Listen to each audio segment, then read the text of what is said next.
Hello, I'm Abigail, and I'd like to continue the series on praise and worship. Welcome.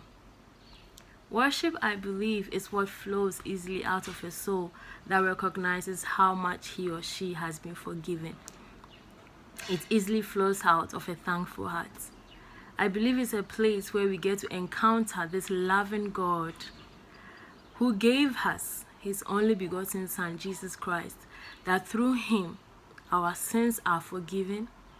And to add on top of that, he gave us eternal life. It is a place of privilege and honor.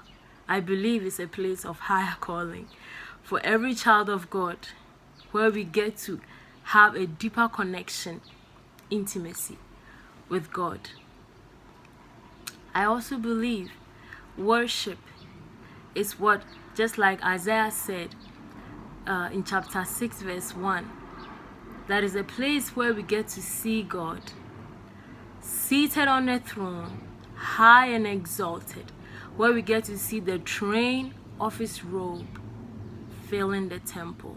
That is where he manifests his glory. I also believe that worship is a place where you can feel vulnerable, uncovered sometimes, but yet feeling no shame and condemnation, because I believe it's a place of uttermost love. It's a place where God loves you just as you are. There is acceptance, there is healing, there is restoration, there is transformation. I believe that worship, just like Isaiah continuously say in chapter 6, he says that just as he said, "Woe unto me, I am ruined. I'm a person of unclean lips, living among a people of unclean lips. Yet my eyes have seen the King, the Lord Almighty."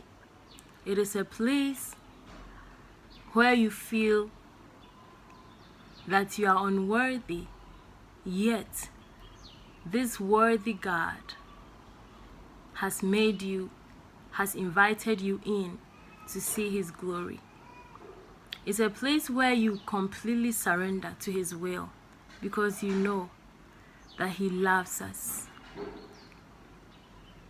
For me personally, I believe worship is a place of total completeness. And for me, and my experience, worship is a place where I experience total freedom to just be myself. It's the safest place. Bonsoir chers frères et sœurs, soyez les bienvenus à notre dévotionnel quotidien, 7h, 7 minutes du soir. Vous savez, il y a cela plus d'une semaine que nous sommes en train d'avoir les enseignements ce qui concerne les thèmes l'adoration et la louange. Et avant tout, j'aimerais qu'on lise un passage sur ce thème ensemble. Allons dans le livre de Psaume 150, à partir du verset 4. Je lis. Louez-le avec le tambourin et avec des danses. Louez-le avec les instruments à cordes et le chalumeau. Louez-le avec les cymbales sonores. Louez-le avec les cymbales retentissantes. Que tout ce qui respire loue l'Éternel, louez l'Éternel. Vous voyez ici, c'est David qui nous enseigne comment est-ce que nous devons louer et avec quoi nous devons louer le Seigneur. Il nous dit nous devons utiliser des instruments, le tambourin, la danse même. Vous voyez, il nous dit aussi que nous devons utiliser des instruments à cordes. Nous avons beaucoup d'instruments à cordes aujourd'hui dans notre environnement, la guitare, le violon et bien d'autres choses. Nous avons aujourd'hui même le piano et bien d'autres choses, instruments que nous pouvons utiliser pour pouvoir louer l'Éternel. Et vous voyez, tout cela montre un peu dans quelle atmosphère nous devons pendant la louange. Pour dire que pendant la louange, si on doit danser, si on doit mettre des instruments qui font du bruit, qui produisent des sons, on ne peut pas être calme. Donc, venir pendant un culte et être dans un moment de louange et être triste, c'est pas possible. C'est pas possible. Parce que le moment de louange, d'adoration, Dieu nous demande même de danser. Et je vous parle en tant qu'Africain. Danser, c'est danser. Et je vais un peu encourager chacun de nous que pendant cette période, n'aie pas regarder à ton voisin. Tu es le seul responsable de ce que Dieu attend de toi. Tu es le seul qui connaît la situation que tu traverses. Et tu sais pourquoi Dieu veut que tu danses pendant la louange. Tu sais pourquoi Dieu veut que tu sois joyeux. Pourquoi Dieu veut que tu sois heureux. Pourquoi Dieu veut que tu cries. Pourquoi Dieu veut que tu sautes. Pourquoi Dieu veut que tu battes les mains de joie. Tu es le seul responsable parce que Dieu attend ça de toi. Et j'aimerais encourager chacun de nous ici à pouvoir y participer. Vous voyez, j'aimerais partager ma petite expérience depuis près de 7 mois après mon retour du pays et que j'ai joint l'équipe de Wedding là-bas dans l'équipe de louange et d'adoration. J'ai vu ma responsabilité personnelle. Vous voyez, moi et la sœur, nous avons cette lourde responsabilité de conduire là-bas le peuple le dimanche matin. Vous voyez, les gens arrivent. Vous ne connaissez pas leur semaine, ce qu'ils ont eu comme embrouille, comme difficulté, comme situation qu'ils traversent, même le jour du dimanche matin. Mais ils viennent. Tu as la lourde responsabilité, à travers l'instrument que tu as, de pouvoir les emmener à vivre cette atmosphère. C'est-à-dire, pendant la louange, d'être joyeux, de crier, de sauter et d'être reconnaissant à Dieu. Et j'ai vu ma responsabilité en tant que percussionniste là-bas.